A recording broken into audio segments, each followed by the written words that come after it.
अपनी बात को केवल 10 मिनट में सार इस एनेक्डोट के माध्यम से समझाना चाह रहा हूँ। आप लोग अभी युवा हैं, जिंदा हैं और सपने देखते हैं। जिंदा होने का मतलब वो नहीं होता है ना। जिंदा होने का मतलब होता है जो जिंदा हो तो फिर जिंदा नजर आना जरूरी है, ये मतलब होता है ना। जिंदा एक बहुत प्रसिद्ध शेर है, उसूलों पे जो आँच आए तो टकराना ज़रूरी है, जो जिंदा हो तो फिर जिंदा नज़र आना ज़रूरी है।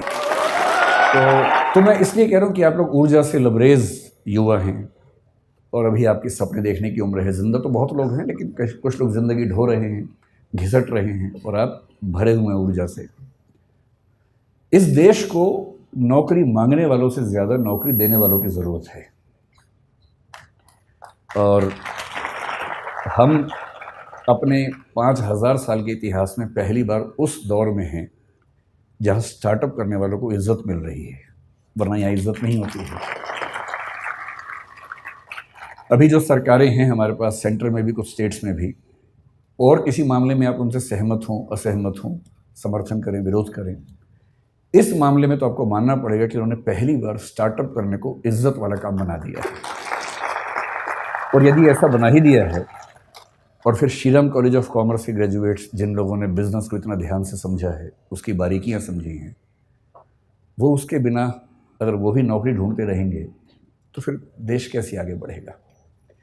तो कुछ साल नौकरी करना ठीक है, लेकिन यदि मुझसे पूछेंगे तो मैं ये कहूँगा कि अगर आप वैसे व्यक्ति हैं कि चुपचाप ज़िंदगी गुजार लेनी है तो ठीक है, कीजिए नौकरी।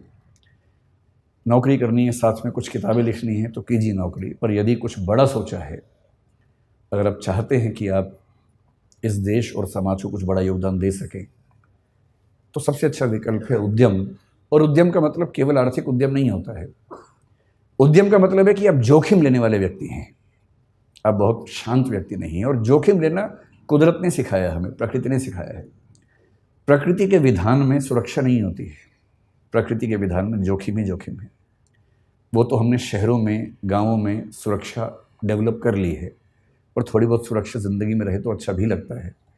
लेकिन जंगल का नियम, प्रकृति का नियम सुरक्षा पर नहीं टिका है, वो खतरों पे टिका है, जोखिम पे टिका है। जो भी आप में से अपनी ज़िंदगी को शानदार बनाने के लिए जोखिम लेने को तैयार है, मेरी नज़र में वही एंटरप्रेन्योर है, वही उद्यमी है। और जोखिम केवल पैसे के लिए नहीं होता है, होना भी नहीं चाहिए। जोखिम महात्मा गांधी ने भी लिया, अंबेडकर साहब ने भी लिया, दोनों शानदार वकील थे। डॉक्टर अंबेडकर, मैं परसों कोलंबिया विश्वविद्यालय में गया, जहाँ से उन्होंने पीएचडी की, एक पीएचडी की, लंदन स्कूल से दूसरी 3 पीएचडी की उन्होंने।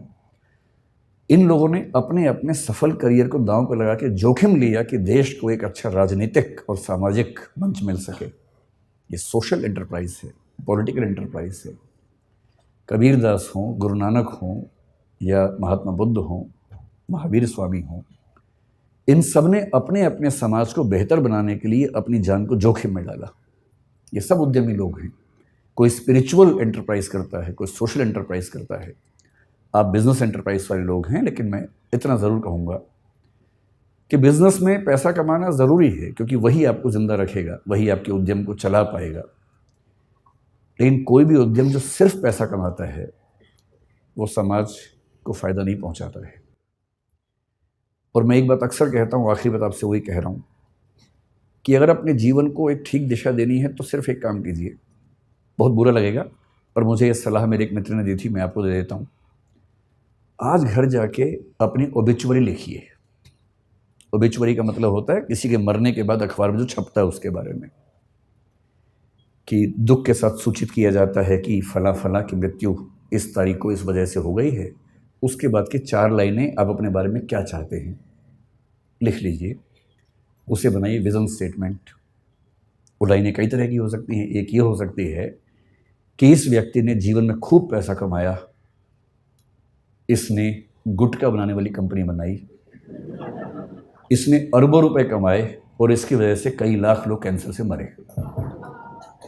पर पैसा खूब कमाया। दूसरा ये हो सकता है कि ये व्यक्ति चाहता तो अरबों रुपए कमा सकता था, पर इसने लाखों ही कमाए और अपनी ऊर्जा उन चीज़ों में लगाई जो समाज को और बेहतर बना सकती है। ये चाहता ये चाहता तो डीजल की कार बना के खूब पैसा कमा सकता था, तेल के कुएं खोद के खूब पैसा कमा सकता था, पर इसने सोलर पैनल्स में अपनी ऊर्जा लगाई क्योंकि उसे चिंता थी कि मेरे साथ साथ इस समाज का भी भला होना चाहिए। तो जो मैं कंक्लूडिंग रिमार्क के तौर पे कहना चाह रहा हूँ, आप लोग इस देश के भविष्य हैं, स्टार्टअप की दुनिया के भविष्य हैं। कुछ बड़ा कीजिए और ऐसा मत कीजिए जो केवल और केवल बिजनेस तक सीमित हो। जब बिजनेस और इथिक्स मिलते हैं तो जो सिनर्जी बनती है, वो सिनर्जी किसी भी देश और समाज के लिए बेहतर है। बहुत बहुत धन्यवाद, आप लोगों ने बुलाया। धन्यवाद।